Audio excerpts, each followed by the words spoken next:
What's up YouTube? In today's tutorial we'll be covering how to do this endless zoom effect in Premiere Pro. This zoom effect can be used either for a music video trailer or for a transition. Let's jump in. So each clip is 6 frames long and we'll need the transform effect. Put it on your video clip. Go to effects control, scroll down, keyframe scale, and then go a bit forward. Let's zoom in around 180 and move the keyframe all the way to the end.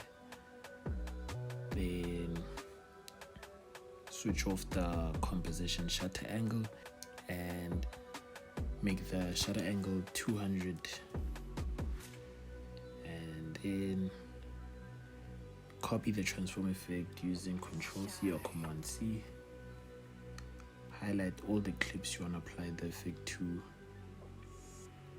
Press Ctrl+V or Command+V, and there you have it. But wait, there's more. If you wanted to add some source on your video, you could add some sound design. I had this whoosh. You just have to put it in the right place so it makes sense, like when the action is happening, you know.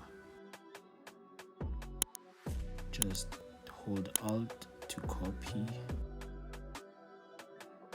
Your final product should look like this if you want it to be a music video type of.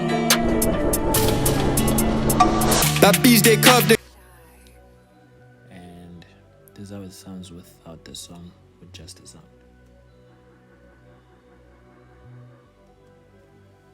Yes, thank you for watching. Make sure to subscribe and hit the like button. If you like the video, please comment and share. Thank you.